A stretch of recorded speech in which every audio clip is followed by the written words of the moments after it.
half of turn number 1 for Brent Crews as Core slides into second place. Watch Jesse Love now, already up to the second spot. He's going to pull to the outside of Brent Crews. And the battle for the lead. He's up there in a little bit of moisture, got a little bit of grip up there. Jesse Love wasting no time trying to get right to the lead. He led the final stretch at Watkins Glen on Friday night to get his 4th straight victory. You can see him hanging the right side tires out, trying to get a little bit of moisture. Not quite as much grip down at this end, but he's hanging in there with Brent Crews. A lot of grip on the outside down in 1 and 2. I thought Jesse was going to be able to pull up beside of Brent Crews. Not quite there yet. Do a little switch over. Jesse Love trying to get inside of Brent Crews. Brent's not leaving much room down there between his left front corner and the guardrail.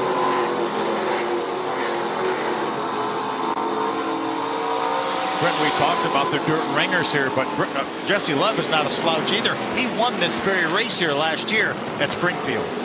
Just 18 years of age, running the 20 car for Venturini Motorsports. About 16-year-old William Sawalich right there, hanging in there in that 18 car in 3rd. And that 18 and 20 have built quite a rivalry this season. It goes back several years, I think, that rivalry. It does, absolutely. In mid-June in Berlin, we saw on a night where Jesse Love led the entire way, and then on the last lap it was a pass for Sawalich and a questionable maneuver to get the win for the 16-year-old William Sawalich. Boy, I like how the 18 of Sawalich's car looks. Really holding it straight through the corners. Again, this racetrack will eventually race just like asphalt. People joke that this racetrack has more grip than Milwaukee, which is the next place that we go next week. That's right. And that is paved. Yeah, that'll be fun. Very different from most dirt tracks. When you talk about it becoming like pavement, how many laps you anticipate it taking until it really is racing like pavement? I think it's getting close to there now. It's amazing with the temperatures, and Heather talked about how hot it was. There's upwards of 90 degrees. This racetrack will dry out really, really fast, and when it gets dry, that's when it starts racing like asphalt. Lap number 5 of 100 on this 1 mile dirt oval in Springfield. Sawalich running 3rd, his last lap just over 100 miles per hour. See, I caught a glimpse of the 16 car right there running 4th. You see him behind the black 18. That's Kelly Kofsky. We talk about dirt experience. We talked about Kenny Schrader. Probably omitted Kelly Kofsky. He's raced 33 times in the ARCA Menards Series. 31 of those times have been on dirt. 16 of them right here at Springfield. Kelly Kofsky from Sherman, Illinois, driving the Chevrolet and running up in the top 5. 16 starts, 10 top 10s, and he's finished 3rd.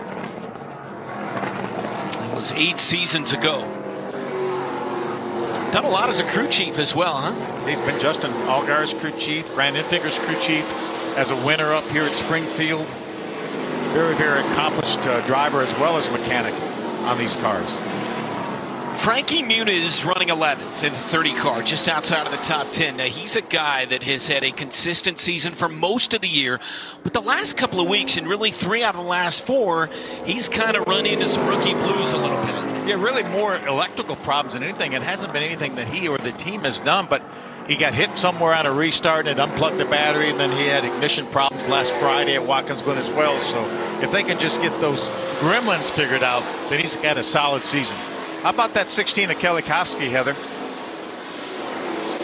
Well, you guys were talking about how many starts he has in the ARCA car here at Springfield, but he is a dirt modified guy. He races locally at Lincoln Speedway and Spoon River. And when I talked to him about how he felt about today, he said, you know, these past races here with ARCA, we've been trying a lot of different setups. We're hoping to hit it right today. As we see, he's running in that top 5 position, so it looks so good so far for them on the setup. But he said he feels like an old man out here as he's slinging it sideways compared to all these other youngins. He said the only other old guy is Kenny Schrader, but he did want to give a little bit of a shout out. Riding along with him today is Pat Haley. He has her name up on the window of the door there, and they just wanted to make sure that she knows that they are all thinking about her and praying for her as she's currently battling cancer, guys. He's 6 laps down, and there's nothing he can do about it. How about this battle for the lead side by side? Crews on the outside of the 20 car, Jesse Love. And Love makes the move on the inside and goes to the front. We've got trouble down here. Turn 1. First caution, yellow is out. Schrader had just come back out of the pits when this incident Is that occurred. Sean Core, the 8 car? Yep. Sean was running 7th. Looks like some sort of an engine issue. You see smoke coming out of the tailpipes. Back to green here in Springfield. And Love with a good restart. And now that 4 car, Dale Quarterly, trying to get around Crews on the outside, but he might lose a couple of spots. We haven't talked about Dale Quarterly a lot. He had transmission issues in practice. They had to change transmissions. This is his first time ever on dirt here in the ARCA Menards Series. This is actually the car that won here a couple of years ago with Ryan Unzucker that Dale Quarterly's driving, and he's got a Shane Wilson calling the shots. Shane Wilson, a very accomplished crew chief in NASCAR, knows what he's doing. Yeah, Christian Rose, after the 3rd race of the season, 11th is his worst finish, piling up a bunch of top 10s. Oh, Taylor Reimer. Just talking about the 15 car, and the Reimer machine goes around here. Caution out on lap number 48. Back to green here. And a quick start for the 20 car. Jesse Love dives out in front of Crews.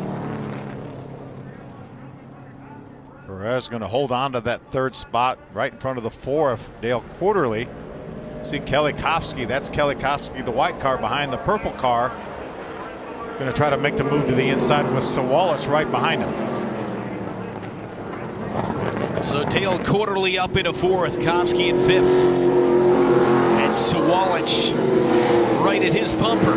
Side by side, good racing here between Quarterly and the 16. And Kofsky 3 wide. On the inside, it's Williams. Sawalich picks off 2 cars for the price of 1. I'm glad they got that figured out by the time they got to turn 1. I didn't want to see them going to turn 1 3 wide, but nice move by Sawalich to grab the 4th spot. Side by side for the lead. Contact! Oh, contact! Crews bumps the 20 car up the racetrack. The 20 car Love slides and slows way down, and Crews back in front, and Jesse Love loses 2 spots. We're looking for second place. Second place just never came. Almost 20 seconds behind right now. For Andres Perez, who's had a nice day. 3 to go for the 25 car Brent Crews. Remember, we have to get to the checkered flag in the ARCA Menards Series. It's not once the white flag is displayed. We have to see the checker. Even if we are 5 feet short, if we got a caution, we would have to run another lap. It'll be 2 to go this time by for the 25 car. Cars are pretty spread out around the racetrack. There's Taylor Reimer doing a nice job here, going to get her a top 10. Really impressed with Andres Perez, his first ARCA start here on dirt. Holding down that 2nd spot will be a career best finish for Andres Perez.